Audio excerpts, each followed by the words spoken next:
മുഖ്യമന്ത്രിക്കെതിരെ ആഞ്ഞടിച്ച് മുൻ ചീഫ് സെക്രട്ടറി ഇ.കെ. ഭരത് ഭൂഷൺ. മുഖ്യമന്ത്രി ഉമ്മൻചാണ്ടി അറിഞ്ഞോ അറിയാതെയോ ചില അഴിമതിക്കാരെ സംരക്ഷിക്കുന്നുവെന്ന് മുൻ ചീഫ് സെക്രട്ടറി പറഞ്ഞു. പല കേസുകളും ആരോപണ വിധേയരായ ടോമിൻ തച്ചങ്കരി, ടോം ജോസ് എന്നിവരെ പോലെയുള്ളവർക്ക് അവരർഹിക്കാത്ത തരത്തിലുള്ള സഹായം മുഖ്യമന്ത്രി ചെയ്തു കൊടുത്തുവെന്നും മുൻ ചീഫ് സെക്രട്ടറി പറയുമ്പോൾ ദേശീയ ഗെയിംസ് നടപടിക്രമവുമായി ബന്ധപ്പെട്ട് നടത്തിപ്പുമായി ബന്ധപ്പെട്ട് നിലവിലെ ചീഫ് സെക്രട്ടറി ഇ.കെ. ഭരത് ഭൂഷൺ വളരെ ശക്തമായ വിമർശനവുമായി രംഗത്ത് വരികയും കേരളത്തിൽ അഴിമതി നടത്തുന്നത് അവരെ ആരാണ് സംരക്ഷിക്കുന്നത്, ആർക്കാണ് ഇതിൻ്റെ ഉത്തരവാദിത്വം? ഈ വിഷയം ന്യൂസ് ആൻഡ് വ്യൂസ് പരിശോധിക്കുമ്പോൾ A. Pradeep Kumar MLA, Antony Raju, JR Padmakumar, A. Sajeevan, Mayin Haji എന്നിവർ നമ്മോടൊപ്പം. ആദ്യം ആന്റണി രാജുവിലേക്ക്. ശ്രീ ആന്റണി രാജു, എ. പ്രദീപ് കുമാർ MLA നമ്മോടൊപ്പം ചേരേണ്ടതുണ്ട്. വളരെ ഗുരുതരമായ ആരോപണം. സ്ഥാനമൊഴിഞ്ഞ ചീഫ് സെക്രട്ടറി അദ്ദേഹം ഒഴിയുന്ന ആദ്യ ദിവസം തന്നെ കാര്യങ്ങൾ പറഞ്ഞിരുന്നു. പാറ്റൂർ ഭൂമി ഇടപാടുമായി ബന്ധപ്പെട്ട ആദ്യമായി ഇന്ന് അദ്ദേഹം പറയുന്നു അഴിമതി അത് നിയന്ത്രിക്കേണ്ടത് മുഖ്യമന്ത്രിയാണ്, ശക്തമായ നടപടി അദ്ദേഹത്തിൻ്റെ ഭാഗത്തു നിന്നുണ്ടാകണം. എന്തുകൊണ്ട് ഉമ്മൻചാണ്ടിയെ പോലെയുള്ള ഒരു മുഖ്യമന്ത്രിയിൽ നിന്ന് അതുകൊണ്ടുണ്ടാകുന്നില്ല? കേരളത്തിന് പ്രതീക്ഷിക്കാൻ കഴിയുന്നില്ല. സ്ഥാനമൊഴിയുന്ന ചീഫ് സെക്രട്ടറിയുടെ ഇന്നത്തെ പ്രസ്താവന തികച്ചും അനുചിതവും അനവസരത്തിലുള്ളതും ഒരു മുൻ IAS ഉദ്യോഗസ്ഥൻ എന്ന നിലയ്ക്ക് ഒരിക്കലും നടത്താൻ പാടില്ലാത്തതൊരു പ്രസ്താവനയാണ്. കാരണം അദ്ദേഹത്തിൻ്റെ പ്രസ്താവനകളുടെ വരികൾക്കിടയിലൂടെ വായിച്ചാൽ നമുക്ക് മനസ്സിലാക്കാൻ കഴിയും അദ്ദേഹം ചില കാര്യങ്ങൾ ഉത്തരവാദിത്വം ഒഴിഞ്ഞു മാറുകയാണ്. ഉദാഹരണം പാറ്റൂർ ഭൂമി വിവാദത്തിൻ്റെ കാര്യത്തിൽ തന്നെ അദ്ദേഹം കണ്ട ഫയലാണ് അദ്ദേഹം മുഖ്യമന്ത്രിക്ക് അയച്ചത്. അതിൻ്റെ ബാക്ക് ഫയൽ നോക്കാനുള്ള ഉത്തരവാദിത്വം മുൻ ചീഫ് സെക്രട്ടറിക്കാണ്. ശ്രീ ഭരത് ഭൂഷൺ ആയിരുന്നു. അദ്ദേഹം ബാക്ക് ഫയൽ നോക്കാതെ ഒരു കമ്മിറ്റിയുടെ റിപ്പോർട്ട് അതേപടി അദ്ദേഹം പഠിക്കാതെ ബാക്ക് ഫയൽ പരിശോധിക്കാതെ മുഖ്യമന്ത്രിക്ക് അയക്കുന്നതിന് മുമ്പ് ഇതെല്ലാം വിശദമായി പരിശോധിക്കേണ്ടതിൻ്റെ ബാധ്യതയും ഉത്തരവാദിത്വവും ശ്രീ ഭരത് ഭൂഷൺ ആയിരുന്നു. അദ്ദേഹം അത് ചെയ്യാതെ അദ്ദേഹം മുഖ്യമന്ത്രിക്ക് അയച്ചത് അദ്ദേഹം കാണിച്ച ഏറ്റവും വലിയ തെറ്റ്. അതിന് മുഖ്യമന്ത്രിയെ കുറ്റപ്പെടുത്തിയിട്ട് ഒരിക്കലും അദ്ദേഹത്തിന് ഒഴിമാറാൻ കഴിയില്ല. അത് ഇപ്പോൾ പറയുന്ന ന്യായം എന്താണ്? ഇപ്പോൾ വിവാദങ്ങളുണ്ടായതിനു ശേഷം ബാക്ക് ഫയൽ പരിശോധിച്ചപ്പോൾ ഏതോ ഉദ്യോഗസ്ഥൻ അത് എടുക്കാൻ മാറ്റിവെച്ചു. ഞാൻ ചോദിക്കട്ടെ, അങ്ങനെയാണെങ്കിൽ ആ ഉദ്യോഗസ്ഥനെതിരെ ഈ ചീഫ് സെക്രട്ടറി എന്തുകൊണ്ടാണ് നടപടിയെടുത്തില്ല? മറിച്ച് രണ്ടാമത് ചില IAS ഉദ്യോഗസ്ഥന്മാരെക്കുറിച്ച് അദ്ദേഹം നടത്തിയ പരാമർശം നമുക്കറിയാം. IAS ഉദ്യോഗസ്ഥന്മാരുടെ ഇടയിൽ വലിയ ചേരുതിരിവ് ഈ ചീഫ് സെക്രട്ടറി വന്നതിന് ശേഷം ഉണ്ടായി എന്നുള്ളൊരു യാഥാർത്ഥ്യമാണ്. അതിൽ മറുഭാഗത്ത് നിന്ന് പ്രധാനപ്പെട്ട IAS ഉദ്യോഗസ്ഥന്മാരെക്കുറിച്ചാണ് അദ്ദേഹം ഇന്ന് നടത്തിയിട്ടുള്ള പ്രസ്താവന. മാത്രമല്ല, ഒരു ഗവൺമെൻറ്റിനെ സംബന്ധിച്ചിടത്തോളം IAS ഉദ്യോഗസ്ഥന്മാരുടെ കാര്യത്തിൽ ചീഫ് സെക്രട്ടറി പറയുന്നത് അനുസരിച്ച് മാത്രമേ ഗവൺമെൻറ് പ്രവർത്തിക്കൂ എന്ന് എവിടെയാണ് പറഞ്ഞിരിക്കുന്നത്? മുഖ്യമന്ത്രിക്കുള്ള അധികാരമുണ്ട്, അവകാശമുണ്ട്. ചീഫ് സെക്രട്ടറി പറയുന്നതാണ് ശരി എന്ന് പറഞ്ഞ് വാദിക്കുന്നത് ഒട്ടും ശരിയല്ല. മാത്രമല്ല, ഒരു IASകാരൻ ഒരു ചീഫ് സെക്രട്ടറി സ്ഥാനത്ത് നിന്ന് ഇറങ്ങുമ്പോൾ പാലിക്കേണ്ട കോഡ് ഓഫ് കോണ്ടാക്റ്റ് ഉണ്ട്. ഈ റിട്ടയർ ചെയ്തതോടുകൂടി അതെല്ലാം തീരുന്നില്ല. അതിനുശേഷവും ചില മര്യാദകളുണ്ട്.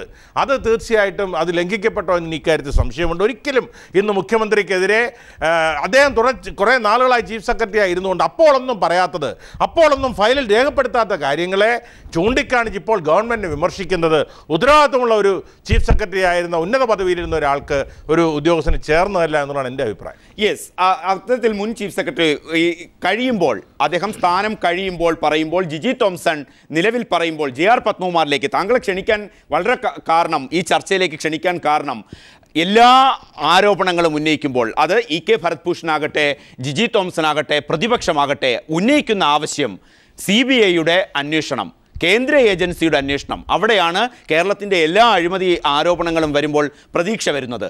BJP അതിൻ്റേതായ ഒരു ശബ്ദം ഈ കാര്യവുമായി ബന്ധപ്പെടുത്തി ഏതു തരത്തിലായിരിക്കും വിലയിരുത്തൽ നടത്തുക, അഭിപ്രായ പ്രകടനം നടത്തുക? നമ്മുടെ കേരളത്തിലെ സിവിൽ സർവീസുമായി ബന്ധപ്പെട്ട് നമ്മുടെ കേരളത്തിൽ നടക്കുന്ന ഭരണപരമായ പല കാര്യങ്ങളിലും ഇന്ന് നിരവധി ആരോപണങ്ങൾ, ഇന്ന് ഇപ്പോൾ ഇവിടെ സൂചിപ്പിച്ചതുപോലെ ഭരത് ഭൂഷൺ മാത്രമല്ല ആരോപണം ഉന്നയിച്ചിട്ടുള്ളത്, കേരളത്തിലെ മുഴുവൻ ജനങ്ങളും ഈ ഗവൺമെൻറ്റിൻ്റെ സംശയത്തിൻ്റെ നിഴലിൽ നിർത്തിയിരിക്കുകയാണ്. ഇപ്പോൾ നമ്മുടെ ഒരു ക്രമസമാധാന ഒരു നിയമവാഴ്ച നിലനിൽക്കുന്ന ഒരു രാജ്യമെന്ന് പറഞ്ഞാൽ അവിടെ കേസുകളും മറ്റു കാര്യങ്ങളും കാര്യമായി കൈകാര്യം ചെയ്യണമെന്നുള്ളതാണ്. ഇവിടെ കേരളത്തിലെ കഴിഞ്ഞ കാല ചരിത്രം നിങ്ങളെടുത്ത് പരിശോധിച്ച് നോക്കിയാൽ നിയമവാഴ്ച അട്ടിമറിക്കപ്പെട്ടിരിക്കുകയാണ്. പ്രധാനപ്പെട്ട എല്ലാ കേസുകളും ഏത് മുന്നണി ഭരണത്തിലിരുന്നാലും കേരളത്തിലെ പ്രധാനപ്പെട്ട പ്രമാദമായ കേസുകളൊക്കെ അട്ടിമറിക്കപ്പെട്ടിരിക്കുകയാണ്. അപ്പോൾ അവിടെയാണ് കേരളത്തിലെ ജനങ്ങൾ ഇപ്പോൾ ആഗ്രഹിക്കുന്നത് CBI നിഷ്പക്ഷമായി ഈ കേസുകൾ അന്വേഷിക്കണം എന്നുള്ള ഒരു ആവശ്യം ജനങ്ങളുടെ മുന്നിൽ നിന്ന് ഉയർന്നു വരുന്നതിൽ യാതൊരു തെറ്റുമില്ല. പക്ഷേ ഏറ്റവും പ്രധാനപ്പെട്ട ഒരു കാര്യം, ഇന്ന് നമ്മുടെ മുൻ ചീഫ് സെക്രട്ടറി ഉന്നയിച്ചിട്ടുള്ള ആരോപണം വളരെ ഗൗരവമുള്ളതാണ്. അറിഞ്ഞോ അറിയാതെയോ കേരളത്തിൻ്റെ മുഖ്യമന്ത്രി ഉദ്യോഗസ്ഥന്മാരെ, പ്രത്യേകിച്ചും IAS ഉദ്യോഗസ്ഥന്മാരെ സഹായിക്കുന്നു, അല്ലെങ്കിൽ അവർക്ക് സംരക്ഷണം കൊടുക്കുന്നു എന്ന് പറയുന്നത് ശരിയാണെങ്കിൽ ഈ കുറ്റവാളികളെ സംരക്ഷിക്കുന്നതിലെ പ്രഥമ സ്ഥാനം മുഖ്യമന്ത്രിക്കുണ്ട് എന്നുള്ളതാണ്. അത് പറയുന്നത് ഏറ്റവും നമ്മുടെ ചീഫ് സെക്രട്ടറിയായി ഇപ്പം വിരമിക്കുന്ന ഒരാളാണ്. അപ്പോൾ ഭരത് ഭൂഷണെ സംബന്ധിച്ചിടത്തോളം അദ്ദേഹം വളരെ ക്ലിയർ ആണ് എന്നുള്ളൊരു അഭിപ്രായമൊന്നും എനിക്കില്ല. പക്ഷേ ഇപ്പോൾ നിലവിൽ ചീഫ് സെക്രട്ടറി ആയിരുന്നു, ഇപ്പോൾ റിട്ടയർ ആയ ഒരു വ്യക്തി എന്നുള്ള നിലയിൽ അദ്ദേഹത്തിന് ഈ കേരളത്തിൽ നടക്കുന്ന കാര്യങ്ങൾ അറിയാം. അപ്പോൾ അദ്ദേഹം ഉന്നയിച്ചിട്ടുള്ള ആരോപണങ്ങൾ വളരെ ഗൗരവമുള്ളതാണ്. ഈ കേരളത്തിലെ പൊതുസമൂഹം വളരെ ഗൗരവമായി എടുക്കേണ്ടതാണ്. മാത്രമല്ല, ഇന്ന് ലോകായുക്തയുടെ വിജിലൻസിൻ്റെ റിപ്പോർട്ട് കൂടി വന്നിട്ടുണ്ട്. ഇത് രണ്ടും കൂടി കൂട്ടി വായിക്കുമ്പോൾ നമ്മൾ മനസ്സിലാക്കേണ്ടത് നമ്മുടെ ഇവിടുത്തെ സിവിൽ ഭരണം ഇന്ന് അഴിമതി നിറഞ്ഞതാണ്. അതുകൊണ്ട് സത്യസന്ധമായി ഈ അഴിമതികൾ അന്വേഷണം നടത്തി അതിന് ഉത്തരവാദികളായവർ മുഖ്യമന്ത്രിയാണെങ്കിൽ മുഖ്യമന്ത്രി, ഉദ്യോഗസ്ഥന്മാരാണെങ്കിൽ ഉദ്യോഗസ്ഥന്മാർ, അവരെ നിയമത്തിൻ്റെ മുന്നിൽ കൊണ്ടുവരേണ്ടത് ഒരു ഭരണാധികാരിയുടെ അല്ലെങ്കിൽ ഇവിടുത്തെ പൊതുസമൂഹത്തിൻ്റെ ബാധ്യതയാണ്. ആ ബാധ്യതയാണ് ഇന്ന് ജനങ്ങൾ മുന്നോട്ട് വയ്ക്കുന്നത്. CBI അന്വേഷണം വേണം എന്ന് പറയുന്നത്. യെസ്, ആന്റണി രാജു, പ്രദീപ് കുമാറിലേക്ക് പോകുന്നതിന് മുമ്പ് അതാണ് ചോദ്യം. ആര് പറയുന്നു എന്നതാണോ വിഷയം? EK ഭരത് ഭൂഷൺ മുൻ ചീഫ് സെക്രട്ടറിയാണ്. ചീഫ് സെക്രട്ടറിക്ക് പറയാമോ? ജിജി തോംസൺ ചില കാര്യങ്ങൾ പറഞ്ഞു. അത് ഇന്ന് പൊതുസമൂഹം ഏറ്റവും അധികം ചർച്ച ചെയ്യുന്ന ഒരു വിഷയത്തിലാണ്. കെടുകാര്യസ്ഥത, അതെനിക്ക് ബോധ്യപ്പെട്ടു. ഞാൻ ഇതുമായി ബന്ധപ്പെട്ട പല കാര്യങ്ങളും നടത്തിച്ചിട്ടുള്ള ആളാണ്. കേരളത്തിൽ വന്നപ്പോൾ ഇതൊക്കെയാണ് ഞാൻ കണ്ടത്. അദ്ദേഹത്തിനെതിരെ മന്ത്രിമാരടക്കം തിരുവഞ്ചൂർ രാജി പ്രഖ്യാപിക്കുന്നു. സമ്മർദ്ദത്തിലേക്ക് കാര്യങ്ങൾ കൊണ്ടുവരുന്നു. ആര് പറയുന്നു എന്നതാണോ അതോ എന്ത് പറയുന്നു എന്നതാണോ ഒരു ജനാധിപത്യ സമൂഹത്തിൽ ചർച്ചയാക്കേണ്ടതും അതിന്റെ പ്രസക്തിയും? അല്ല, ഓരോ സ്ഥാനത്തിരിക്കുന്നവർക്ക് അവരുടേതായ ഉത്തരവാദിത്വങ്ങളുണ്ട്. ഇദ്ദേഹം അത്ര ഒരു അന്തസ്സുള്ള ആർജവമുള്ള ഒരു ഉദ്യോഗസ്ഥനായിരുന്നെങ്കിൽ അദ്ദേഹം എന്തിന് ഇത്രയും നാൾ ആ സ്ഥാനത്ത് തുടർന്നു? അദ്ദേഹത്തിന് ഉൾക്കൊള്ളാൻ കഴിയാത്ത തീരുമാനങ്ങളാണ് ഗവൺമെൻറ് എടുത്തതെങ്കിൽ, അദ്ദേഹത്തെ കൊണ്ട് നിർബന്ധിപ്പിച്ച് ഏതെങ്കിലും തെറ്റായ തീരുമാനങ്ങൾ എടുക്കാൻ നിർബന്ധിച്ചുവെങ്കിൽ അദ്ദേഹം അന്തസ്സായി ചെയ്യുന്ന ആ സ്ഥാനത്ത് തുടരാൻ ആഗ്രഹിക്കുന്നില്ല എന്ന് നേരത്തെ റെസിഗ്നേഷൻ കൊടുക്കുകയല്ലേ ചെയ്യേണ്ടിരുന്നത്? ഇത് അദ്ദേഹത്തിൻ്റെ കാലാവധി മുഴുവൻ പൂർത്തിയാക്കിയിരുന്നതിന് ശേഷം. മാത്രമല്ല, അദ്ദേഹം പറഞ്ഞ ഏറ്റവും പ്രധാനപ്പെട്ട ഒരു കേസ് പാറ്റൂർ കേസാണ്. ഈ പാറ്റൂർ കേസിനെ സംബന്ധിച്ച് ഇന്നത് നിയമത്തിൻ്റെ മുമ്പിൽ, കോടതിയുടെ മുമ്പിൽ, ലോകായുക്തയുടെ മുമ്പിൽ വളരെ ശക്തമായ തെളിവുകളെടുത്ത് അന്വേഷണം നടത്തി വളരെ സുതാര്യമായ ആ കേസ് ജനങ്ങളുടെ മുമ്പിൽ മുന്നോട്ട് പോകുന്ന ഒരു സാഹചര്യത്തിലാണ് അദ്ദേഹം ഇത്തരം അഭിപ്രായം പ്രകടിപ്പിച്ചു എന്നുള്ളതാണ് ഏറ്റവും ശ്രദ്ധേയം. മാത്രമല്ല, ആര് പറയുന്നു എന്നുള്ളതല്ലോ ഇവിടെ ശ്രീ ഭരത് ഭൂഷൺ ചെയ്ത കാര്യം എന്താ? ഭരത് ഭൂഷൺ അദ്ദേഹത്തിൻ്റെ ഉത്തരവാദിത്വം നിറവേറ്റിയോ? അദ്ദേഹം ഈ ഫയല് അദ്ദേഹം കണ്ണടച്ച് ബാക്ക് ഫയൽ നോക്കാതെ എങ്ങനെ അദ്ദേഹത്തിന് മുഖ്യമന്ത്രിക്ക് ഫയൽ അയക്കാം? അദ്ദേഹത്തിൻ്റെ ഉത്തരവാദിത്വം ചെയ്തിട്ടാണോ ബാക്കിയുള്ളവരെ കുറ്റപ്പെടുത്തുന്നത്? അതുകൊണ്ട് ആര് പറയുന്നു എന്നുള്ളത് എന്ത് പറയുന്നുള്ളതല്ല. ഇവിടെ പാറ്റൂർ ഭൂമി ഇടപാടിനെ സംബന്ധിച്ചിടത്തോളം ഇന്ന് ലോകായുക്തയുടെ മുമ്പിൽ അന്വേഷണം നടക്കുന്ന, വളരെ ഗൗരവകരമായ അന്വേഷണം നടക്കുന്ന ഒരു സംഗതിയാണത്. അതുകൊണ്ട് അന്വേഷിക്കുന്നില്ല, എല്ലാം ഇവിടെ ആരും അന്വേഷിക്കുന്നില്ല എന്ന് പറയുന്നത് ബഹുമാന്യ ശ്രീ പത്മകുമാറിൻ്റെ അഭിപ്രായത്തോട് എനിക്ക് യോജിപ്പില്ല. അതുപോലെ ശ്രീ ജിജി തോംസൺ, അദ്ദേഹം ഉദ്യോഗസ്ഥന്മാരുമായി ചർച്ച നടത്തുന്നത് ലൈവായിട്ട് ചാനലുകളിൽ ടെലികാസ്റ്റ് ചെയ്തിട്ടാണോ ഒരു ചർച്ചകൾ നടത്തേണ്ടത്? ഉദ്യോഗസ്ഥന്മാരുമായിട്ടെല്ലാം നടത്തുന്ന ചർച്ചകൾ അങ്ങനെയാണോ ഇവിടെ ചെയ്തിട്ടുള്ളത്? അപ്പോൾ ഇതിൻ്റെ പിന്നിലെല്ലാം ചില ദുരുദ്ദേശങ്ങളുണ്ട്, അല്ലെങ്കിൽ ചില അപക്വമായ ചില നീക്കങ്ങളുടെ ഭാഗമായിരുന്നേ എനിക്ക് പറയാൻ കഴിയുള്ളൂ. യെസ്, പ്രദീപ് കുമാർ MLA-ലേക്ക് ശ്രീ പ്രദീപ് കുമാർ, ആന്റണി രാജു ചൂണ്ടിക്കാണിക്കുന്നത് അതാണ്. EK ഭരത് ഭൂഷൺ പറയുന്നു. എന്താണ് അദ്ദേഹത്തിന് പറയേണ്ട കാര്യം? അദ്ദേഹത്തിന്റെ കർത്തവ്യം നിർവഹിച്ചോ? ഇന്ന് ലോകായുക്തയുടെ മുന്നിൽ വന്ന റിപ്പോർട്ടിൽ പേരുകൾ പരാമർശിക്കപ്പെട്ട് കഴിഞ്ഞു. വിജിലൻസിൻ്റെതാണ് റിപ്പോർട്ട്. അവിടെ മുഖ്യമന്ത്രിക്ക് പങ്ക്, തിരുവഞ്ചൂർ രാധാകൃഷ്ണന് പങ്ക്, ഈ EK ഭരത് ഭൂഷന് തന്നെ പങ്ക്. ഇത്തരം കാര്യങ്ങളൊക്കെയും ചർച്ച ചെയ്യുമ്പോൾ പറയുന്ന കാര്യം ജിജി തോംസൺ പറയുന്നു, EK ഭരത് ഭൂഷൺ പറയുന്നു, ഒരു മുൻകൂർ ജാമ്യം എന്നാണ് ആന്റണി രാജു പറയുന്നത്. എടുക്കുമ്പോൾ എടുക്കാത്ത തീരുമാനം. എന്താണ് കേരള സമൂഹത്തിൽ നടക്കുന്നത്? ഒരു ജനപ്രതിനിധി എന്നുള്ള രീതിയിൽ ഉദ്യോഗസ്ഥർ പറഞ്ഞാൽ അതിനപ്പുറത്തേക്ക് അവർക്ക് പറയേണ്ട ചില മേഖലകളുണ്ട്, അവിടെ മാത്രം പറഞ്ഞാൽ മതി. അങ്ങനെയാണോ കാര്യങ്ങൾ, അതോ അതിനപ്പുറത്തേക്കാണോ ഇത്തരം കാര്യങ്ങൾ ചർച്ച ചെയ്യേണ്ടത്? ശ്രീ പ്രദീപ് കുമാർ MLA. യെസ്, അദ്ദേഹത്തിലേക്ക് വരാം. സാങ്കേതികമായ ചില കാര്യങ്ങൾ കൂടി പരിഹരിക്കേണ്ടതുണ്ട്. ശ്രീ ആന്റണി രാജു, അത്തരം ചോദ്യം JR പത്മകുമാർ ഉന്നയിക്കുമ്പോൾ ആന്റണി രാജുവിൻ്റെ മറുപടി പ്രദീപ് കുമാറിലേക്ക് വരുന്നതിന് മുമ്പ് ശ്രീ JR പത്മകുമാർ, അതാണ് നിങ്ങൾക്ക് അടക്കം ഉന്നയിക്കേണ്ട രാഷ്ട്രീയപരമായ വിഷയങ്ങൾ ഉണ്ടാകുമ്പോൾ ഇത്തരം അഭിപ്രായ പ്രകടനങ്ങളെ, ഉദ്യോഗസ്ഥരുടെ അഭിപ്രായ പ്രകടനങ്ങളെ, ഉദ്യോഗസ്ഥർക്ക് ചില നിലപാടുകൾ ഉണ്ടാകണം, അതിന് ഒരു അതിർത്തി ഉണ്ടാകണം. അത് ജനാധിപത്യ ക്രമത്തിൽ, പ്രത്യേകിച്ചും രാഷ്ട്രീയം ഏറ്റവും വലിയ മേഖലകളെന്ന് ഭരണഘടന തന്നെ വിവക്ഷിക്കുമ്പോൾ ഇത് എത്രമാത്രം സാങ്കത്യമാണ്? ആന്റണി രാജു ചൂണ്ടിക്കാണിക്കുന്നതും ഒരുപക്ഷെ അത്തരം കാര്യങ്ങളായിരിക്കും. അല്ല, കേരളത്തിൽ നമുക്കറിയാലോ, കുറേ കാലമായിട്ട് ഈ സിവിൽ സർവീസ് അവർ തമ്മിൽ, ഉദ്യോഗസ്ഥന്മാർ തമ്മിലുള്ള അടി, ഇത് ഇപ്പോൾ ഒരാൾ ഭരത് ഭൂഷണെതിരായിട്ടുള്ള ആരോപണങ്ങൾ, രാജു നാരായണസ്വാമി ഉന്നയിച്ചിട്ടുള്ള ആരോപണങ്ങൾ വളരെ ഗൗരവമുള്ള കാര്യമല്ലേ? വളരെ ഗൗരവമുള്ള കാര്യമാണ്. മൂന്നാർ ഭൂമി ഇടപാടുമായി അവിടുത്തെ റിസോർട്ടുകൾ പൊളിക്കുന്ന ആ അവസരത്തിൽ എന്നെ സമ്മർദ്ദം ചെലുത്തി എന്നെ വിളിച്ചിട്ട് പല റിസോർട്ടുകൾ പൊളിക്കണ്ട എന്ന് രാജു നാരായണസ്വാമിയോട് ഇദ്ദേഹം ആവശ്യപ്പെട്ടു എന്നുള്ള പറഞ്ഞ് വളരെ ഗൗരവമുള്ള ഒരു ആരോപണമാണ്. ആ ആരോപണം ഉന്നയിച്ച ആളാണ് ഇപ്പോൾ ചീഫ് സെക്രട്ടറിയായി വിരമിച്ചത് എന്ന് പറയുമ്പോൾ വളരെ ഗൗരവമുള്ളതാണ്. നമുക്കറിയാമല്ലോ, ഇന്നലെ കേന്ദ്ര ഗവൺമെൻറ്റിൽ നമ്മളൊരു സംഭവം ഉണ്ടായി.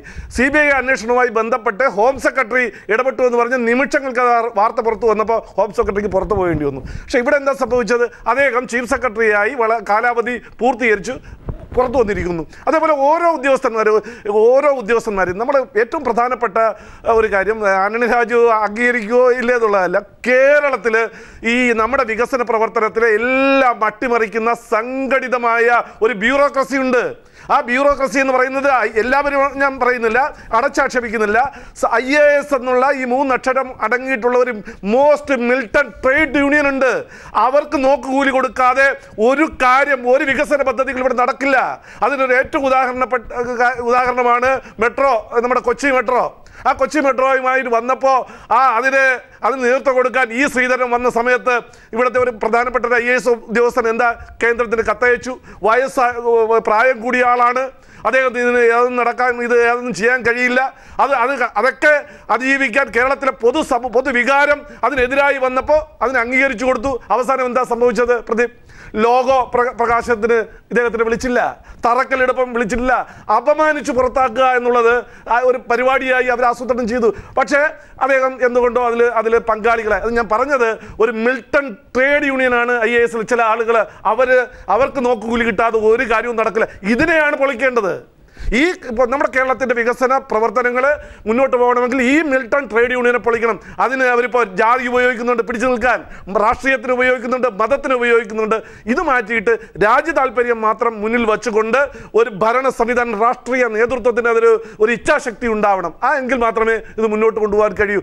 നമ്മൾ ഇവിടുത്തെ ഗവൺമെൻറ് സെക്രട്ടറിമാരെന്ന് പറയുമ്പോൾ ഈ സെക്രട്ടറിമാരുടെ ഗവൺമെൻറ് ആവരുത്, ഗവൺമെൻറ്റിൻ്റെ സെക്രട്ടറിമാരാവണം. സെക്രട്ടറിമാരാൽ നിയന്ത്രിക്കുന്ന രാഷ്ട്രീയ നേതൃത്വവും വരരുത്, ഭരണ നേതൃത്വവും വരരുത്. ഇതാണ് ഇവിടെ സംഭവിക്കുന്നത്. സെക്രട്ടറിമാർക്ക് ഏറ്റവും കൂടുതൽ പ്രാധാന്യം കൊടുത്തുകൊണ്ട് അവർ പറയുന്ന കാര്യങ്ങൾ അവർ പറയുന്നത് ഒപ്പിടുക എന്നുള്ളതാണ്. ഇപ്പോൾ ഈ പാറ്റൂർ സംഭവം, ഭരത് ഭൂഷൺ വളരെ ലാഘവത്തോടുകൂടിയാണ് പറയുന്നത്. 2 വകുപ്പുകൾ തമ്മിൽ തർക്കമുണ്ടായി. മുഖ്യമന്ത്രി എന്നെ വിളിച്ചു, ഒരു കമ്മിറ്റി, നിങ്ങളൊരു മീറ്റിംഗ് വിളിച്ചത് പരിഹരിക്കണമെന്ന് മുഖ്യമന്ത്രി പറഞ്ഞപ്പോൾ അദ്ദേഹം ചെയ്തതെന്താ? അദ്ദേഹം 4 അംഗ കമ്മിറ്റി ഉണ്ടാക്കി ഒരു റിപ്പോർട്ട് വാങ്ങി അദ്ദേഹം നേരെ അങ്ങോട്ട് അയച്ചു കൊടുത്തു. യെസ്, അതായത് ഉപസമിതികൾ വരുമ്പോൾ തന്നെ ആ തീരുമാനം ഞാൻ റെഫർ ചെയ്യുന്നു. അതിന്റെ മറ്റു കാര്യങ്ങൾ നോക്കാൻ കഴിയാതെ മുഖ്യമന്ത്രി പറഞ്ഞ 2 വകുപ്പുകൾ മീറ്റിംഗ് വിളിച്ചുകൂടി നിങ്ങൾ പ്രശ്നം പരിഹരിക്കാൻ പറഞ്ഞപ്പോൾ ഇദ്ദേഹം ചെയ്ത് അതിന് മറികടന്ന് വേറൊരു നിലപാടെടുത്തു. ആ നിലപാടിൽ നിന്ന് ഇപ്പൊ ഇദ്ദേഹം കൈ കഴുകി. ആർജവം രാഷ്ട്രീയ നേതാക്കൾക്ക് ഉണ്ടാകേണ്ടത് എത്രമാത്രമാണ്, അല്ലെങ്കിൽ രാഷ്ട്രീയ സംവിധാനങ്ങൾക്ക് ഉണ്ടാകേണ്ടത് എത്രമാത്രമാണ്? പ്രദീപ് കുമാർ MLA-യിലേക്ക്. ശ്രീ പ്രദീപ് കുമാർ, മുൻ ചീഫ് സെക്രട്ടറിയാണ് പറയുന്നത്. അഴിമതിയുടെ പേര് പറയുമ്പോൾ അവിടെ മുഖ്യമന്ത്രിയുടെ പേര് അദ്ദേഹം കൂട്ടിയോജിപ്പിക്കുന്നു. ഏതു തരത്തിലാണ് ഇതിനെ കാണേണ്ടത്? മുൻ ചീഫ് സെക്രട്ടറി ശ്രീ ഭരത് ഭൂഷൺ ഇപ്പോൾ പറഞ്ഞത് നമുക്ക് ഒരു പുതിയ കാര്യമല്ല. അദ്ദേഹം ഇപ്പോൾ പറയുന്നേ ഉള്ളൂ. അതായത് മുഖ്യമന്ത്രി അറിഞ്ഞോ അറിയാതെയോ എന്ന് അദ്ദേഹം ഒന്ന് പൊതിഞ്ഞു പറഞ്ഞതാണ്. മുഖ്യമന്ത്രി അറിഞ്ഞുകൊണ്ട് തന്നെയാണ് അഴിമതിക്കാരെ സംരക്ഷിക്കുന്നത് എന്നുള്ളത് കേരളീയർക്ക് എല്ലാവർക്കും സുവ്യക്തമാണ്. ഇപ്പോൾ അദ്ദേഹത്തിൻ്റെ അനുഭവത്തിലായി ഒരുപക്ഷെ ടോം ജോസിൻ്റെയൊക്കെ പേര് പറഞ്ഞു, അല്ലെങ്കിൽ മറ്റേതോ ഉദ്യോഗസ്ഥൻ്റെ തച്ചങ്കരിയുടെ പേരോ അങ്ങനെ പരാമർശിച്ചു എന്ന് കേട്ടു.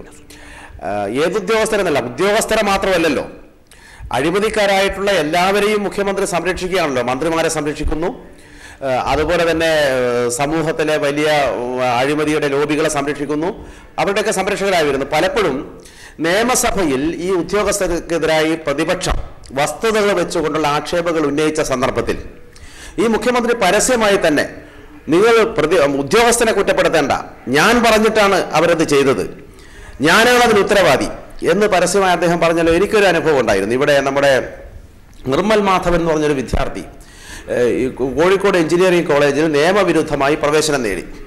എന്ന് പറഞ്ഞാൽ മെറിറ്റ് അടിസ്ഥാനത്തിൽ അഡ്മിഷൻ നടക്കുന്ന ഗവൺമെൻറ് എഞ്ചിനീയറിംഗ് കോളേജിൽ മറ്റൊരു സ്വാശ്രയ കോളേജിൽ പഠിച്ചുകൊണ്ടിരുന്ന കുട്ടിയെ അവിടെ കൊണ്ടുവന്ന് ചേർക്കുകയാണ്. അത് വിവാദമായി, പ്രക്ഷോഭമായി, പോലീസ് വെടിവെപ്പായി. അതിനെ സംബന്ധിച്ച് ഞാൻ അടിയന്തര പ്രമേയം അവതരിപ്പിച്ചപ്പോൾ അന്ന് ഈ ഉദ്യോഗസ്ഥനെ, ഈ നിർമ്മൽ മാധവനെ കോഴിക്കോട് എഞ്ചിനീയറിംഗ് കോളേജിൽ അഡ്മിഷൻ കൊടുക്കുന്നതിന് സർക്കാർ ഉത്തരവിറക്കിയ ഉദ്യോഗസ്ഥനെ, അന്നത്തെ ഗവൺമെന്റ് സെക്രട്ടറിയെ ഞാൻ നിശിതമായി വിമർശിച്ചു. ഞാൻ മുഖ്യമന്ത്രിയെ വിമർശിച്ചില്ല, കാരണം ഞാൻ ഒരിക്കലും മുഖ്യമന്ത്രി അത് നേരിട്ട് അങ്ങനെ ചെയ്യുമെന്ന് കരുതിയിരുന്നില്ല. പക്ഷെ അപ്പോൾ മുഖ്യമന്ത്രി അന്ന് നിയമസഭയിൽ മറുപടിയായി പറഞ്ഞത്, പ്രദീപ് വെറുതെ ആ ഉദ്യോഗസ്ഥനെ കുറ്റം പറയണ്ട, ഞാൻ പറഞ്ഞിട്ടാണ് ആ ഉദ്യോഗസ്ഥൻ ചെയ്തത്. ഇപ്പോൾ അത് നിയമസഭാ രേഖകളിലുണ്ട് അദ്ദേഹത്തിന്റെ മറുപടി. ഞാനാണ് അതിന് നിർദ്ദേശം കൊടുത്തത്, അതുകൊണ്ട് അങ്ങനെ അത് തെറ്റാണെങ്കിൽ അതിന്റെ ഉത്തരവാദി ഞാനാണെന്ന് പറഞ്ഞുകൊണ്ട് ആ ഉദ്യോഗസ്ഥനെ സംരക്ഷിക്കുകയാണ് മുഖ്യമന്ത്രി എന്ന് ചെയ്തത്. അത് നേരിട്ട് അനുഭവമുള്ള നിയമസഭയിലുള്ള ഒരു അനുഭവമാണ്. ഇതിന് സമാനമായ സംഭവങ്ങൾ പലപ്പോഴും അഴിമതിക്കാരായിട്ടുള്ള അല്ലെങ്കിൽ തെറ്റായ കാര്യങ്ങൾ ചെയ്യുന്ന സ്വജനപക്ഷപാതിത്വം കാണിക്കുന്ന ഉദ്യോഗസ്ഥന്മാരെ സംരക്ഷിക്കുന്ന കാര്യത്തിൽ മുഖ്യമന്ത്രി സ്വീകരിച്ചു വന്നിട്ടുണ്ട്. മാധ്യമങ്ങൾ പലരും അതിന് സാക്ഷികളാണല്ലോ. നിയമസഭാ ഗാലറിയിൽ ഇരുന്ന് അദ്ദേഹം കൈക്കൊള്ളുന്ന നിലപാട്. ഇതുകൊണ്ട് അഴിമതിക്കാരായ ഉദ്യോഗസ്ഥന്മാർക്ക് എന്ത് ചെയ്താലും മുഖ്യമന്ത്രിയുടെയും ഭരണത്തിന്റെയും ഇംഗിതത്തിനനുസരിച്ച് എന്ത് വൃത്തികേടുകൾ ചെയ്തു കഴിഞ്ഞാലും മുഖ്യമന്ത്രി സംരക്ഷിക്കാനുണ്ടെന്നുള്ള തോന്നൽ അത് അവർക്ക് കൂടുതൽ തെറ്റ് ചെയ്യാൻ ധൈര്യം കൊടുക്കുന്നു എന്നുള്ളതാണ് കേരളത്തിലെ ഇന്നത്തെ അനുഭവം. അങ്ങനെ മന്ത്രിസഭയും അവരുടെ അനുചരവൃന്ദങ്ങളായ ഉദ്യോഗസ്ഥന്മാരും നടത്തിക്കൊണ്ടിരിക്കുന്ന വമ്പൻ അഴിമതിയാണ് ഇന്ന് കേരളത്തിലെ ഏറ്റവും പ്രധാനപ്പെട്ട വിഷയം. ഇന്നിപ്പോ നമ്മുടെ ദേശീയ ഗെയിംസുമായി ബന്ധപ്പെട്ട് ഉൾപ്പെടെയുള്ള വിവാദങ്ങളുടെ വിശദാംശങ്ങളിലേക്ക് പോയി കഴിഞ്ഞാൽ ഇത് കാണാനാവും. അക്കൂട്ടത്തിലും അഴിമതി നടത്താത്ത ഉദ്യോഗസ്ഥന്മാരും നടത്തുന്നവരും എല്ലാം ഉണ്ടാകും. ഇതാണ് അതിനവസ്ഥ. ചീഫ് സെക്രട്ടറി ഇപ്പോൾ ഏത് സാഹചര്യത്തിൽ പറഞ്ഞു എന്ന് എനിക്കറിയില്ല. ചീഫ് സെക്രട്ടറി ഇക്കാര്യത്തിലൊക്കെ മുൻ ചീഫ് സെക്രട്ടറി പിന്നെ അദ്ദേഹത്തിന്റെ ഭാഗത്തൊരു പിഴവ് സംഭവിക്കാത്ത ആളാണോ എന്നുള്ളത് നമുക്കറിയില്ല. പക്ഷേ ഒരു കാര്യം, ഇതൊക്കെയായി ബന്ധപ്പെട്ട് ഗുരുതരമായ ആരോപണമാണ് ഒരു മുൻ ചീഫ് സെക്രട്ടറിയുടെ ഭാഗത്ത് ഉണ്ടായത് എന്ന പശ്ചാത്തലത്തിൽ ഇതെല്ലാം സംബന്ധിച്ച് ഒരു അന്വേഷണം നടത്തുന്നതിന് ഗവൺമെന്റ് സന്നദ്ധാകണമാണ്. ഈ മുഖ്യമന്ത്രി സന്നദ്ധാവുമെന്ന് തോന്നുന്നില്ല. പക്ഷേ അതിനാവശ്യമായിട്ടുള്ള നടപടികൾ എന്തായാലും ഉണ്ടാകേണ്ടതാണ്. നിയമസഭയൊക്കെ വരുന്ന സന്ദർഭത്തിൽ സ്വാഭാവികമായിട്ടും ഈ വിഷയങ്ങളൊക്കെ ചർച്ച ചെയ്യപ്പെടുകയും ചെയ്യും. സജീവനിലേക്ക് ശ്രീ സജീവൻ, പ്രദീപ് കുമാർ MLA ചൂണ്ടിക്കാണിക്കുന്നത് അനുസരിച്ചായി കഴിഞ്ഞാലും അതോടൊപ്പം തന്നെ മുൻ ചീഫ് സെക്രട്ടറി, നിലവിലെ ചീഫ് സെക്രട്ടറി ഒക്കെയും അഴിമതിയെക്കുറിച്ച് പറയുമ്പോൾ അത് ഏതു തലത്തിലും ആകട്ടെ, പക്ഷേ അതൊരു യാഥാർത്ഥ്യമായി കേരള സമൂഹത്തിൽ നിലനിൽക്കുന്നു എന്ന് അടിവരയിടുമ്പോൾ നടപടി വേണം എന്ന് ഒരു നിയമസഭാ സാമാജികൻ ആവശ്യപ്പെടുന്നു. എവിടെയാണ് ചരിത്രം പരിശോധിച്ച് നോക്കിയാൽ ഇത്രയും കെടുകാര്യസ്ഥത എന്ന് പ്രതിപക്ഷവും മുൻ ചീഫ് സെക്രട്ടറിയും ഇപ്പോഴത്തെ ചീഫ് സെക്രട്ടറിയും വായടക്കലൊക്കെ ഒരു ഭാഗത്ത് നിൽക്കുമ്പോൾ തന്നെ എവിടെയാണ് കേരള രാഷ്ട്രീയവും അതോടൊപ്പം തന്നെ കേരളത്തിന്റെ ഭരണ സംവിധാനവും? സജീവൻ, മുൻ ചീഫ് സെക്രട്ടറി പറഞ്ഞിട്ടുള്ള കാര്യങ്ങൾ മാത്രം വെച്ചുകൊണ്ട് ഭരത് ഭൂഷൺ പറയുന്നത് പൂർണ്ണമായിട്ടും വിശ്വാസത്തിലെടുത്തുകൊണ്ട് നമുക്കൊരു തീരുമാനത്തിലും എത്താൻ കഴിയില്ല. കാരണം എല്ലാ ഉദ്യോഗസ്ഥന്മാരും, പല ഉദ്യോഗസ്ഥന്മാരും, എല്ലാം ഞാൻ പറയുന്നില്ല, പല ഉദ്യോഗസ്ഥന്മാരും ഉദ്യോഗത്തിൽ നിന്ന് പുറത്തു പോകുന്ന സമയത്ത്, അവർ മാറി നിൽക്കുന്ന സമയത്ത് ഇത്തരത്തിലുള്ള ആരോപണങ്ങൾ ഉന്നയിക്കാറുണ്ട്. ഇവിടെ പ്രത്യേകിച്ചും പാറ്റൂർ ഭൂമി ഇടപാട് കേസിൽ ആരോപണ വിധേയരായിട്ടുള്ള ആളുകൾ ഒരാൾ കൂടിയാണ് ഭരത് ഭൂഷൺ. അപ്പം അദ്ദേഹം ഞാൻ സത്യസന്ധനാണ്, മുഖ്യമന്ത്രിയോ അല്ലെങ്കിൽ മറ്റുള്ള ആളുകളോ മാത്രമാണ് കുറ്റക്കാരെന്ന് പറയുന്നത് പൂർണ്ണമായിട്ട് നമുക്ക് വിഴുങ്ങാൻ പറ്റില്ല. പക്ഷേ അതേ സമയത്ത് മുഖ്യമന്ത്രിക്കെതിരെ ഇപ്പോൾ ഭരത് ഭൂഷണോ അല്ലെങ്കിൽ അതിനു മുമ്പ് മറ്റു പല ആളുകളും പറഞ്ഞുള്ള കാര്യങ്ങളൊക്കെ മുഖ്യമന്ത്രി എടുക്കുന്ന നിലപാടുണ്ട്. ഒന്ന്, ആദ്യം സരിത ഈ ഒരു ആരോപണം ഉന്നയിച്ചു. സരിത പറഞ്ഞ മുഖ്യമന്ത്രി പറഞ്ഞിട്ടാണ് ഇതൊക്കെ എന്ന് പറയും. ആ കാര്യത്തിൽ നമ്മൾ മുഖ്യമന്ത്രി പറഞ്ഞത് തെറ്റാണെന്ന് പറഞ്ഞു. ബിജു രാധാകൃഷ്ണൻ പറഞ്ഞു. ബിജു രാധാകൃഷ്ണൻ പറഞ്ഞപ്പോൾ മുഖ്യമന്ത്രി അതിനെ തള്ളിപ്പറഞ്ഞു. അത് കഴിഞ്ഞ് ഓരോ ഘട്ടത്തിലും ഏത് സംഭവം വരുമ്പോഴും അതിനെല്ലാം മുഖ്യമന്ത്രി ഒറ്റയടിക്ക് നിഷേധിക്കുകയും മുഖ്യമന്ത്രി പറയുന്നത് മാത്രമാണ് ശരിയെന്ന് പറയുന്നൊരവസ്ഥയും ഉണ്ട്. തീർച്ചയായിട്ടും അവിടെയാണ് നേരത്തെ പ്രദീപ് കുമാർ പറഞ്ഞ ഒരവസ്ഥയുള്ളത്. കാരണം ഞാൻ പറയുന്നത് മാത്രമാണ് ശരി എന്ന് മുഖ്യമന്ത്രി പറയുമ്പോൾ മറ്റുള്ളവരെല്ലാവരും കള്ളന്മാരാണ്, മറ്റുള്ളവരെല്ലാവരും അഴിമതിക്കാരാണ്, മറ്റുള്ളവരെ പറയുന്ന ഒന്നും വിശ്വസിക്കാൻ പാടില്ല എന്ന് മുഖ്യമന്ത്രി പറയുമ്പോൾ നമുക്കതങ്ങനെ വിഴുങ്ങാൻ പറ്റുമോ? ഞാൻ നേരത്തെ പറഞ്ഞ പോലെ ഭരത് ഭൂഷൺ മാത്രമാണ് ഇങ്ങനെ പറഞ്ഞതെങ്കിൽ അദ്ദേഹം ഉദ്യോഗത്തിൽ നിന്നും പുറത്ത് പോയതിന് ശേഷം, അദ്ദേഹത്തിൻ്റെ ടേം കഴിഞ്ഞതിന് ശേഷം എന്തെങ്കിലും കാര്യം കിട്ടാൻ വേണ്ടി ഒരുപക്ഷെ BJPയുടെ പ്രീതിക്കോ അല്ലെങ്കിൽ LDFൻ്റെ പ്രീതിക്കോ എന്തെങ്കിലും കാര്യത്തിൽ അങ്ങനെ രാഷ്ട്രീയത്തിലേക്ക് വരുന്ന ആളുകളുണ്ട്. അങ്ങനെ പല സ്ഥാനങ്ങളും നേടിയെടുക്കുന്ന ആളുകൾ അതാണെന്ന് പറയാം. ഇവിടെ അത് മാത്രമല്ലല്ലോ പ്രശ്നം. ഇവിടെ ഓരോ ആളുകളും നമ്മൾ ആര് പറഞ്ഞു, ഓരോ ആരോപണത്തിൻ്റെ പിന്നിലും ഇപ്പോൾ സോളാർ പ്രശ്നം വന്നു, അപ്പം മുഖ്യമന്ത്രിയുടെ ഓഫീസുമായിട്ട് മുഖ്യമന്ത്രിയുടെ ഏറ്റവും പ്രിയപ്പെട്ട ആളുകളായിട്ടുള്ള പ്രശ്നം വരുന്നു. ഈ ഏത് ഇഷ്യൂ വരുമ്പോൾ പോലും മുഖ്യമന്ത്രിയുടെയുമായി ബന്ധപ്പെടുത്തിക്കൊണ്ടുള്ള കാര്യങ്ങൾ വരുന്നു. അതിനെയൊക്കെ നിഷേധിക്കുന്നത് മുഖ്യമന്ത്രി മാത്രമായിട്ട് മാറുന്നു. ഈവൻ ബാർ പ്രശ്നത്തിൽ പോലും അവിടെ KPCC പ്രസിഡന്റ് പറഞ്ഞു ഇത് ബാർ മുതലാളിമാർക്ക് ബാർ തുറക്കാനുള്ള അവസരം കൊടുക്കുന്നതിനുള്ള തരത്തിലാണ് കേസ് കൊണ്ടുപോകുന്നതെന്ന് പറഞ്ഞു. അപ്പോഴും ആരോപണ വിധേയനായിട്ടുള്ള സർക്കാരിൻ്റെ പ്രതിനിധിയായിട്ടുള്ള മുഖ്യമന്ത്രി തന്നെയാണ്. അപ്പോൾ ഇങ്ങനെയൊക്കെ പ്രശ്നങ്ങളുണ്ട്. ഇത്തരം സന്ദർഭങ്ങളിൽ ഞാൻ മുഖ്യമന്ത്രി തെറ്റുകാരനാണെന്നോ മുഖ്യമന്ത്രി അഴിമതിക്കാരെ സംരക്ഷിച്ചുവെന്നോ അത് EK ഭരതഭൂഷൺ പോലും പറയുന്നില്ല. അദ്ദേഹം പറയുന്നത് അറിഞ്ഞോ അറിയാതെയാണ്. അതിൻ്റെ വ്യാഖ്യാനങ്ങളിലേക്ക് ഞാൻ പോകുന്നില്ല. പക്ഷേ ഇങ്ങനെ കുറേ പ്രശ്നങ്ങൾ, അഴിമതിയുമായി ബന്ധപ്പെട്ട പ്രശ്നങ്ങൾ, തെറ്റായിട്ടുള്ള പ്രവണതകളുമായി ബന്ധപ്പെട്ട പ്രശ്നങ്ങൾ മുഖ്യമന്ത്രിയുടെ ഓഫീസുമായിട്ടോ അദ്ദേഹവുമായി ചുറ്റിപ്പറ്റി നടക്കുന്ന ആളുകളുമായിട്ടൊക്കെ ഉണ്ട്. അത് ഒരു പ്രശ്നമാണ്. അപ്പം അതിനെയെല്ലാം ഒരു വാക്കുകൊണ്ട് മാത്രം നിഷേധിക്കുന്നിടത്താണ് പ്രശ്നം. ഇപ്പോൾ നടന്നുകൊണ്ടിരിക്കുന്നതാണ്. മുഖ്യമന്ത്രി പറയുന്നു അതൊന്നും ശരിയല്ല, ഇതൊന്നും തെറ്റാണ്, അവർ കളവാണ് പറയുന്നത് എന്ന് പറഞ്ഞാൽ നമ്മളങ്ങനെ വിശ്വസിക്കണം. ഇപ്പോൾ ഏറ്റവും ഒടുക്കം നിലവിലുള്ള ചീഫ് സെക്രട്ടറി പറഞ്ഞ കാര്യം തന്നെ, നിലവിലുള്ള ചീഫ് സെക്രട്ടറി പറഞ്ഞ കാര്യങ്ങൾ ശരിയാണ്. ഗെയിംസിൻ്റെ തുടക്കം മുതൽ തന്നെ വീഴ്ചകളുണ്ടായി എന്ന് മുഖ്യമന്ത്രി തന്നെ സമ്മതിക്കുന്നു. ആ വീഴ്ചകൾ വെറും സംഘാടനത്തിലെ പാളിച്ചകൾ മാത്രമാണോ, ഭീകരമായ അഴിമതിയാണോ എന്നൊക്കെ ഇനി തന്നെ കണ്ടെത്തേണ്ട കാര്യമാണ്. ഇതേ സംഭവമാണ് കോമൺവെൽത്ത് ഗെയിംസിൽ നമ്മൾ കണ്ടിട്ടുള്ളത്. അന്ന് അവസാന ഘട്ടം വരെയും അതുമായി ബന്ധപ്പെട്ട സംഘാടകർ എല്ലാവരും പറഞ്ഞത് ഇതേപോലെ രാഷ്ട്രീയക്കാർ തന്നെയായിരുന്നു എല്ലാവരും തലപ്പത്തുള്ളത്. എല്ലാ ആളുകളും അവകാശപ്പെട്ടത് ഇത്തരം ആരോപണങ്ങളൊക്കെ വരും, പക്ഷേ അതൊന്നും ശരിയല്ല എന്നായിരുന്നു. പക്ഷേ ഗെയിംസ് കഴിഞ്ഞതിന് പിറ്റേ ദിവസം മുതൽ വന്നത് എന്താണ്? അഴിമതികളുടെ ഒരു വളരെ നീണ്ട ഘോഷയാത്രയായിരുന്നു പുറത്തേക്ക് കൊണ്ടുവന്നിരുന്നത്. അതേപോലെ ആണോ അല്ലേ നമുക്കറിയണം. ഇപ്പോൾ ഒരു ലാലിസത്തിൻ്റെ കാര്യത്തിൽ ഇതെല്ലാം കൂടി മൂടി വെച്ചുകൊണ്ട് കാര്യമായില്ല. ലാലിസത്തിൽ പോലും ഇതൊക്കെ ഒരു 1,80,00,000 രൂപയുടെ ഒരു സംഭവം ചുണ്ടനക്കലിന് മാത്രമായി കൊടുത്തിട്ട് ആ പണം തിരിച്ചു വാങ്ങുന്നുള്ള 2 പ്രശ്നങ്ങൾ മാത്രം ഒതുങ്ങുന്നില്ലല്ലോ. ഇതൊക്കെ ജനങ്ങളുടെ പണമാണ്. ജനങ്ങളുടെ പണം ഉപയോഗിക്കുമ്പോൾ തീർച്ചയായിട്ടും ജനങ്ങളോട് പറയാൻ ബാധ്യസ്ഥരാണ് രാഷ്ട്രീയക്കാർ, അധികാരത്തിലിരിക്കുന്ന ആളുകൾ അതിന് ബാധ്യസ്ഥരാണ്. അപ്പോൾ ഈ പ്രത്യേകിച്ച് അധികാരത്തോടൊപ്പം ഉണ്ടായിരുന്ന ഉദ്യോഗസ്ഥന്മാർ ഇങ്ങനെയൊക്കെ പറയുമ്പോൾ ഇതിൻ്റെ പിന്നിലെ കാര്യങ്ങൾ അന്വേഷിക്കേണ്ടതാണ്. മുഖ്യമന്ത്രി തെറ്റ് ചെയ്തു എന്ന് ഞാൻ പറയുന്നില്ല, ഭരത് ഭൂഷൺ പോലും പറയുന്നില്ല. പക്ഷേ എന്തെല്ലാമോ ഉണ്ട്, ഏതെല്ലാമോ ആളുകൾ അഴിമതി നടത്തിയിട്ടുണ്ട്, അതാര് എന്ന് ഇനി കണ്ടുപിടിക്കേണ്ട കാര്യമാണ്. അത്തരം കണ്ടുപിടിക്കൽ വരുമ്പോൾ മുഖ്യമന്ത്രിയിലേക്ക് മാത്രം ചുരുങ്ങുമോ? ആ മുഖ്യമന്ത്രിയെ പേറുന്ന ഘടകകക്ഷികൾ എന്തുകൊണ്ട് അവർ മൗനം പുലർത്തുന്നു? ഇതിൽ ആരൊക്കെയാണ് ഇടപെട്ടിട്ടുള്ളതും മൗനത്തിന്റെ വാത്മീകം പുതയ്ക്കുന്നവരുടെ അർത്ഥവുമെന്ത്? ആന്റണി രാജുവിലേക്ക്. ശ്രീ ആന്റണി രാജു, പ്രദീപ് കുമാർ ഒക്കെയും ചൂണ്ടിക്കാണിക്കുമ്പോൾ ഒരു പ്രമുഖ കക്ഷിയുടെ നേതാവാണ് താങ്കൾ. ഇത്തരമൊരു സാഹചര്യത്തിൽ ഇങ്ങനെ മൗനം പുലർത്തിയിരിക്കാൻ വേണ്ടി മാത്രം പാവം ഒരു കേരള കോൺഗ്രസ് എം ചെയ്തിട്ടുണ്ടോ? അല്ലെങ്കിൽ എന്തുകൊണ്ട് ആ മൗനത്തിലേക്ക് കേരള കോൺഗ്രസ് എം എന്ന ആർജവം വീഴ്ന്നു പോകുന്നു? ഇവിടെ ഞങ്ങൾ ഭരണകക്ഷിയിലിരിക്കുന്ന ഒരു പ്രസ്ഥാനമാണ്. ശ്രീ പ്രദീപ് കുമാർ പ്രതിപക്ഷത്തിരിക്കുന്ന ഒരാളാണ്. അദ്ദേഹത്തെ സംബന്ധിച്ചിടത്തോളം എൻ്റെ പ്രിയപ്പെട്ട സുഹൃത്താണ്. പക്ഷേ അദ്ദേഹത്തിന് അതേ പറയാൻ കഴിയുള്ളൂ. നമ്മളുടെ ചർച്ച ചെയ്യുന്ന വിഷയം ഘടകകക്ഷികളെടുക്കുന്ന നിലപാടിനെ കുറിച്ചല്ലല്ലോ. ഇവിടെ പ്രധാനമായ ചർച്ചാ വിഷയം എന്താ?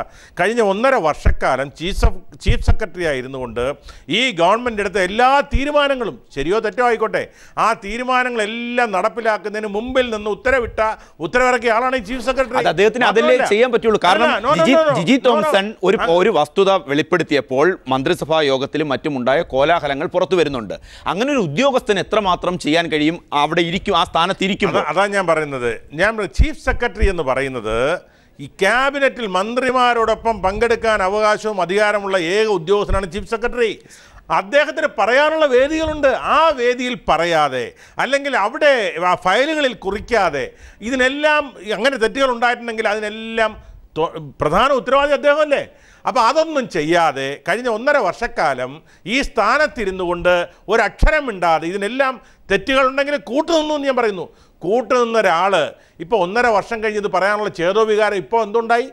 അതാണ് ഞാൻ പറയുന്നത്. അദ്ദേഹം പറയേണ്ടടുത്ത് പറയുകയോ പ്രവർത്തിക്കേണ്ടടുത്ത് പ്രവർത്തിക്കുകയോ ചെയ്യാതെ ഈ ക്യാബിനറ്റിൽ പങ്കെടുക്കുന്ന ഒരാളെന്നുള്ള നിലയ്ക്ക്, ഉയർന്ന IAS ഉദ്യോഗസ്ഥൻ എന്ന നിലയ്ക്ക്, ചീഫ് സെക്രട്ടറി എന്ന നിലയ്ക്ക് അവിടെ അദ്ദേഹത്തിൻ്റെ അഭിപ്രായം രേഖപ്പെടുത്താനുള്ള സ്ഥലം ചെയ്യാതെ ഒരു തരത്തിൽ അദ്ദേഹം ഇവിടെ ചെയ്തിരിക്കുന്നത് സത്യപ്രതിജ്ഞ ലംഘനമാണ്. കാരണം ക്യാബിനറ്റിൻ്റെ അടുത്ത തീരുമാനങ്ങൾ അദ്ദേഹം പുറത്തുനിന്ന് വിമർശിക്കുക എന്ന് പറഞ്ഞാൽ അതുതന്നെ തെറ്റാണ്. അദ്ദേഹം കൂടി ഇരുന്നെടുത്ത ക്യാബിനറ്റിൻ്റെ അടുത്ത തീരുമാനമാണ് ഇന്ന് അദ്ദേഹം പുറത്തുനിന്ന് വിമർശിക്കുന്നത്. ഇവിടെ IASകാരെ കുറിച്ച് ടോം ജോസിൻ്റെ കാര്യം പറയാം.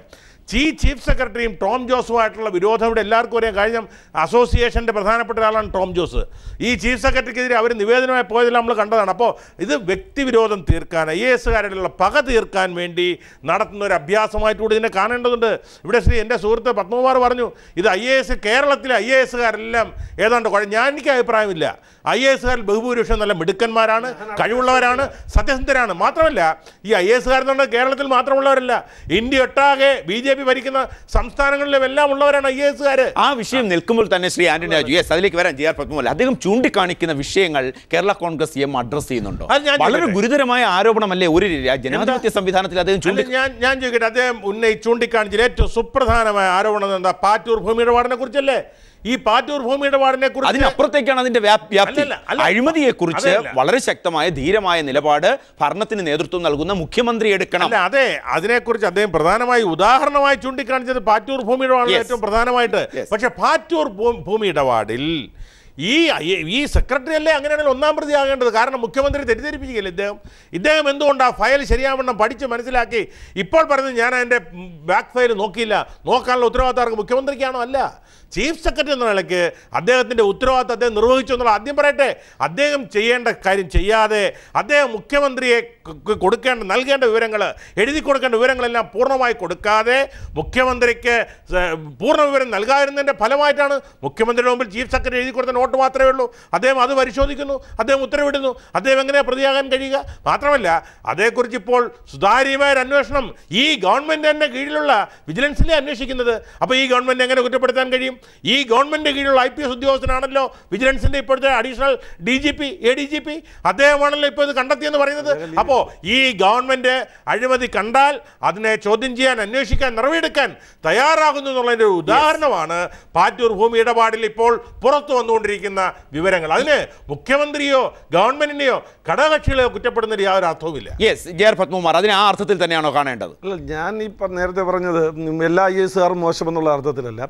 ടോം ജോസിനെ സംബന്ധിച്ചിപ്പോൾ ഭരത് ഭൂഷൺ ഒരു ആരോപണം ഉന്നയിച്ചിട്ടുണ്ട്. അദ്ദേഹം നമുക്കറിയാലോ, കൊച്ചി മെട്രോ വിദേശ കമ്പനികൾക്ക് ഇതിൻ്റെ നിർമ്മാണ ചുമതല കൊടുക്കാൻ വേണ്ടിയിട്ട് ശ്രമിച്ച അദ്ദേഹം നടത്തിയിട്ടുള്ള ഏർപ്പാടുകളെല്ലാം എല്ലാവർക്കും അറിയാമെന്നുള്ള കാര്യം. അച്യുതാനന്ദൻ അന്ന് പ്രതിപക്ഷ നേതാവായിരുന്ന ആൾ നമ്മുടെ പ്രതിപക്ഷ നേതാവ് അതിനെതിരായിട്ട് ശക്തമായി പ്രതികരിച്ചിട്ടുണ്ട്. അപ്പം ഞാൻ പറഞ്ഞു വന്നത്, ഇദ്ദേഹത്തിന് ഇപ്പോൾ ടോം ജോസും ഭരത് ഭൂഷൺ തമ്മിലുള്ള പ്രശ്നം എന്താ? ഈ IAS ഓഫീസ് നമ്മുടെ all India civil service rule അനുസരിച്ചിട്ട് ഇവർ ലോണുകളോ പ്രോപ്പർട്ടി ഡീലിങ്സോ എന്തെങ്കിലും ബന്ധമുണ്ടെങ്കിൽ അതിന് പ്രയർ പെർമിഷൻ വാങ്ങണം ഗവൺമെൻറ്റിൻ്റെ. ഇദ്ദേഹം മഹാരാഷ്ട്രയിൽ പോയി 50 ഏക്കർ വസ്തു 1,63,03,00,000 രൂപയ്ക്ക് വാങ്ങിയിട്ടുണ്ട്. അതിൻ്റെ ഫയലും ഡീറ്റെയിൽസും ചോദിച്ചപ്പോഴാണ് ഈ പ്രശ്നം ഉണ്ടായിട്ടുള്ളത്. അപ്പോൾ അത് അവർ തമ്മിലുള്ള പ്രശ്നം. ഇപ്പോൾ കേരളത്തിൽ ശരിക്കും നടക്കുന്നത് എന്താ? കേരളത്തിൽ നടക്കുന്നത് പണ്ടൊക്കെ ഗവൺമെൻറ്റിനെ ഇപ്പോൾ സംഘടനകളോ അല്ലെങ്കിൽ കൂടെയുള്ള ഘടകകക്ഷികളോ ആണ് ബ്ലാക്ക്മെയിൽ ചെയ്തിട്ടുണ്ടെങ്കിൽ ഇന്ന് IAS ഉദ്യോഗസ്ഥന്മാർ ബ്ലാക്ക്മെയിൽ ചെയ്യുകയല്ലേ? TO സൂരജിനെതിരായിട്ടുള്ള ആരോപണം വന്നപ്പോൾ അദ്ദേഹത്തിന് അന്വേഷണം വീട്ടിൽ സെർച്ച് നടത്തിയപ്പോൾ അദ്ദേഹം പത്രസമ്മേളനം വിളിച്ചുകൂട്ടി എന്താ പറഞ്ഞത്? ഞാൻ കഴിഞ്ഞ 35 വർഷമായിട്ട് പലരെ കൂടെ ഇരുന്നിട്ടുണ്ട്, നടപടികൾ എടുത്തുകൊണ്ട് എനിക്കും എല്ലാവരും അറിയാം, ആരും അങ്ങനെ ഹരിചന്ദ്രൻ ചമയേണ്ട കാര്യമൊന്നുമില്ല, ഞാനും തുറന്ന് പറയുമെന്ന് പറയും എന്നുള്ള ബ്ലാക്ക്മെയിൽ ചെയ്തില്ലേ? യെസ്, പ്രദീപ് കുമാർ MLA അത്തരത്തിലാണ് ഒരു ബ്ലാക്ക്മെയിലിംഗ് രാഷ്ട്രീയം. അത് ഘടകകക്ഷികൾ എന്നുള്ള തലം വിട്ടിട്ട് IAS-കാർ എടുക്കുന്നു, ഉദ്യോഗസ്ഥ തലത്തിലേക്ക് വരുന്നു. അങ്ങനെ അഴിമതി എന്നുള്ളത് ഞാനും നീയും എന്ന തലങ്ങളിലേക്ക് വരുമ്പോൾ ഈ സർക്കാർ JR പത്മകുമാർ ചൂണ്ടിക്കാണിക്കുന്ന ഒരു തലത്തിലേക്ക് അകപ്പെട്ടിരിക്കുകയാണോ? കുടുക്കിൽപ്പെട്ട ഒരു സർക്കാർ, അതാണോ ഈ സർക്കാർ? അത്തരത്തിൽ വിലയിരുത്തേണ്ടതുണ്ടോ പ്രദീപ് കുമാർ?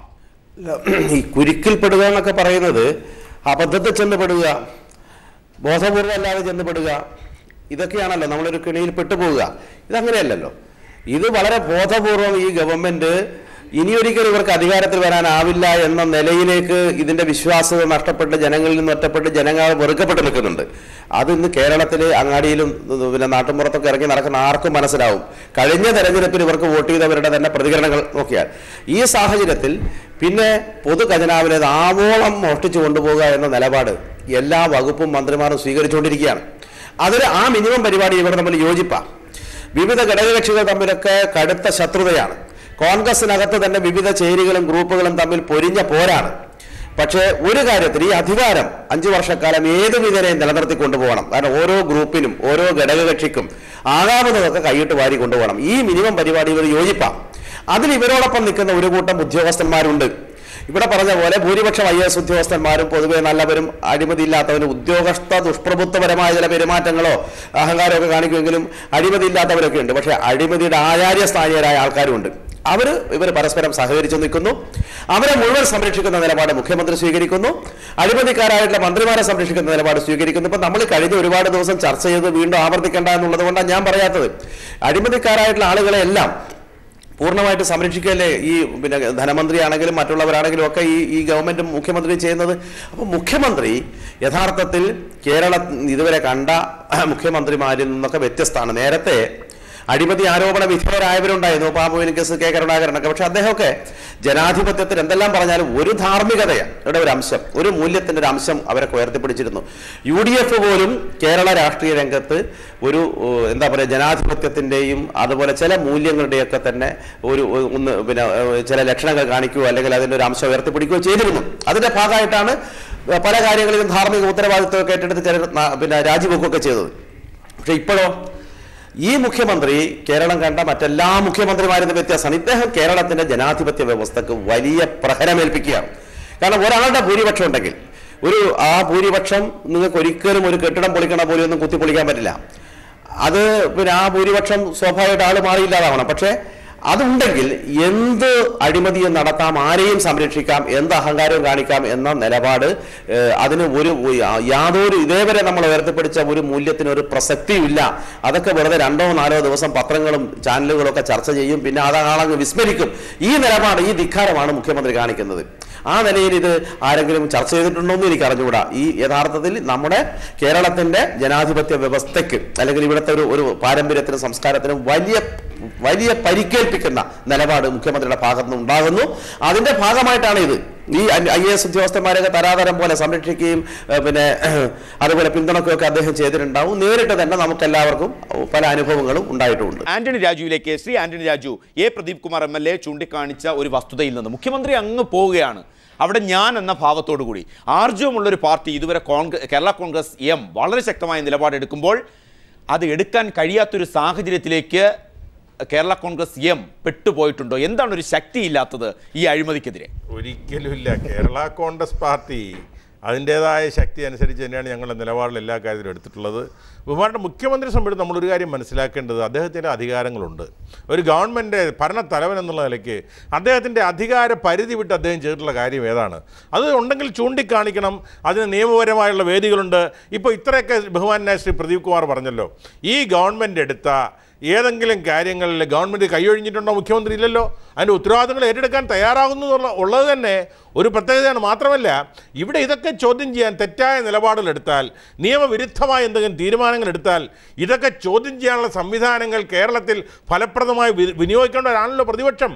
ആ പ്രതിപക്ഷത്തിൻ്റെ അങ്ങനെ ഉണ്ടെങ്കിൽ എന്തുകൊണ്ട് നിങ്ങൾ നിറവേറ്റുന്നില്ല? ഇവിടെ വിജിലൻസ് കോടതികളുണ്ട്, ലോകായുക്തയുണ്ട്, ഹൈക്കോടതിയുണ്ട്, അതുപോലെ നിയമ സംവിധാനങ്ങളെല്ലാം ഉള്ളപ്പോൾ ഗവൺമെൻറ് അഴിമതി എന്നിങ്ങനെ വാദോരാതെ രാഷ്ട്രീയ പ്രസംഗം നടത്തിക്കൊണ്ട് മാത്രം കാര്യമില്ല. അങ്ങനെ നിയമപരമായി തെറ്റുള്ള കാര്യങ്ങൾ ചൂണ്ടിക്കാണിച്ച് നിയമപരമായുള്ള പോരാട്ടങ്ങൾ നടത്താനുള്ള ആർജവം എന്തുകൊണ്ട് പ്രതിപക്ഷം കാണിക്കുന്നില്ല? ആ ചോദ്യം നിലനിൽക്കുമ്പോൾ JR പത്മകുമാർ വളരെ ചുരുക്കി. അല്ല, അദ്ദേഹത്തെ ഇപ്പോൾ കേരള കോൺഗ്രസിനെ സംബന്ധിച്ചിടത്തോളം ഇപ്പോൾ മുഖ്യമന്ത്രി അഴിമതിയാണ്, രാജിവെക്കണം അല്ലെങ്കിൽ നടപടിയെടുക്കണമെന്ന് പറഞ്ഞാൽ അവർക്ക് രക്ഷപ്പെടണ്ടേ? ഇപ്പോൾ അവർക്കെതിരായിട്ട് പൊതുസമൂഹത്തിൽ വലിയൊരു അഴിമതി ആരോപണം ഇന്ന് മന്ത്രിയെ ഉൾപ്പെടുത്തി, ബഡ്ജറ്റിനെ ഉൾപ്പെടുത്തി ഒരു വലിയ ആരോപണം പ്രധാനമന്ത്രി മോഡിയെ കുറിച്ച്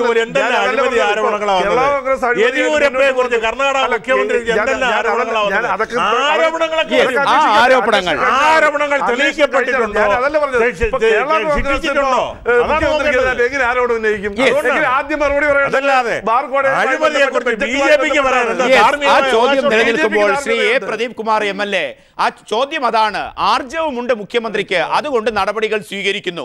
അതിനപ്പുറത്തേക്ക് കാര്യങ്ങൾ തീരുമാനിക്കാൻ നമുക്ക് സംവിധാനമുണ്ടെന്നാണ്. ഏതു തരത്തിലാണ് അഴിമതിയിൽ നിന്നുള്ള മോചനം? ഒറ്റ വാക്കിൽ പറഞ്ഞാൽ വളരെ ചുരുക്കി. അഴിമതിക്കാരെ സംരക്ഷിക്കുന്നു, അഴിമതിയുമായിട്ട് സഹവസിക്കുന്നു. ഇത് നമ്മൾ കണ്ടുകൊണ്ടിരിക്കുകയാണ്.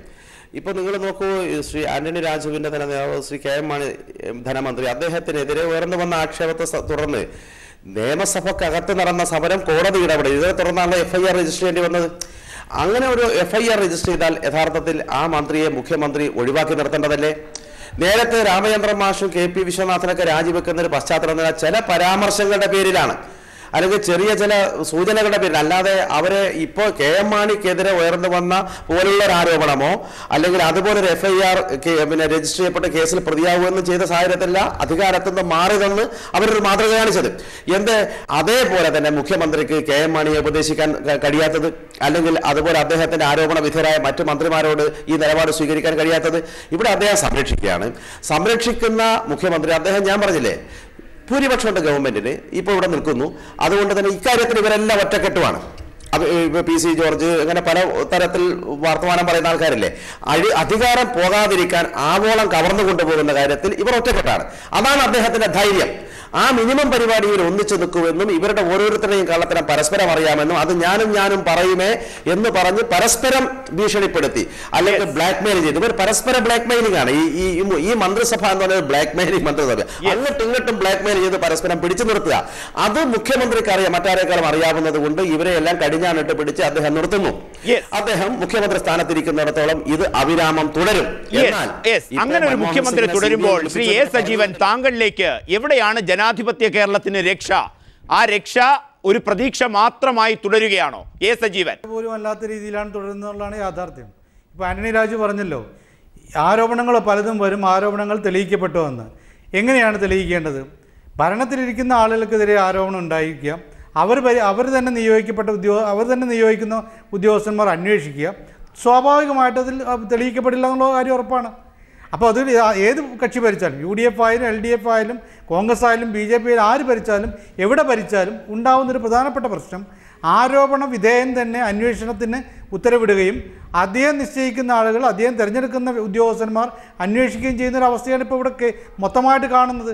അതുകൊണ്ട് അവസാനം എന്ത് പറയും? തെളിവില്ലല്ലോ, എങ്ങനെ പലതും ഉണ്ടല്ലോ എന്ന് പറയും. വിഡ്ഢികളാവുന്നത് സ്വാഭാവികമായിട്ട് ജനങ്ങൾ മാത്രമാണ്. അത് ഏത് തരത്തിലുള്ള ജനങ്ങളാണെങ്കിൽ പോലും, ആർക്ക് വോട്ട് ചെയ്ത ജനങ്ങളാണെങ്കിൽ പോലും സ്വാഭാവികമായും വിഡ്ഢികളാവുന്നു എന്നുള്ളതാണ് യാഥാർത്ഥ്യം. ആ യാഥാർത്ഥ്യം നിലനിൽക്കുമ്പോൾ വിഡ്ഢികളാകേണ്ടവരല്ല ജനങ്ങൾ. ജനാധിപത്യത്തിന്റെ ഏറ്റവും വലിയ ശക്തി ജനങ്ങളാകുമ്പോൾ വിഡ്ഢിത്തമില്ലാത്ത ബുദ്ധിപരമായ തീരുമാനങ്ങൾ ജനങ്ങൾ ഏതു തരത്തിലാണ് എടുക്കേണ്ടത് അത് തീരുമാനിക്കേണ്ടത് ജനങ്ങളാണെന്ന് ന്യൂസ് ആൻഡ് വ്യൂസ് പറഞ്ഞുകൊണ്ട് വളരെ നന്ദി. Pradeep Kumar MLA, Shri Antony Raju, JR Padmakumar, A. Sajeevan പ്രതികരിച്ചതിന്.